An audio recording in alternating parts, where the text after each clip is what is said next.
Hey, I'm not MAGA, don't scroll. And I cannot believe that we're still having these conversations. I feel like I'm back in the COVID days, but here we are. This comment was left on a video reporting on the measles outbreak down in Texas, and more specifically, the fact that a child has died from said outbreak.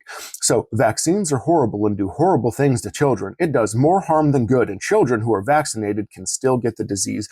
So this is just a fundamental understanding of how vaccines work and what actual statistical information shows us. And I'm not really surprised, being as that RFK has been appointed to be in charge of these matters. And I'm guessing rampant misinformation is going to be more prevalent than ever. So let's talk about the actual facts here. So you're saying that they do horrible things to children and more harm than good, and they can still get the disease. So first and foremost, let's address the still get the disease part of things. Vaccines have an efficacy rating of about 97% in preventing someone from contracting a disease in the first place. But that's only one of its affects. You still have a percentage chance of getting it.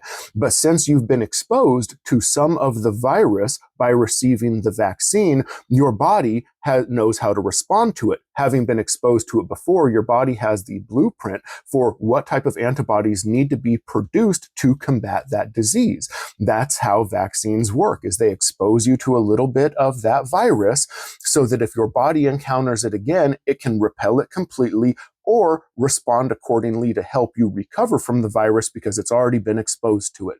And so, yeah, it's not a guarantee that you're not going to get it, but your survivability rate is going to be significantly higher because, again, your body has the blueprint of exactly how to combat that disease already because it's been exposed to it in a small amount, a small controlled amount, which is why saying, oh, just let everybody experience herd immunity, just let everybody be exposed. Well, the problem with that is you can't control the exposure dose. Right? When you're getting a vaccine, that's a controlled exposure dose. It's a very specific amount that you're receiving to trigger an immunoresponse in you, but not cause an adverse reaction within your system. Versus if you just encounter something out in nature, there is no control over the viral load that you're receiving, and you can become very sick and or die. And then as we're talking about the danger of vaccines, the injury rate for this particular vaccine is between 2 and 11 people per million, right? That's a very, very small amount.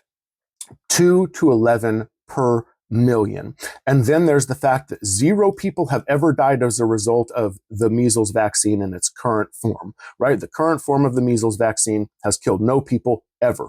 0 recorded deaths ever. And then when you compare that to how many people died of the measles itself prior to 1963 when the virus came out, do you know what that number is?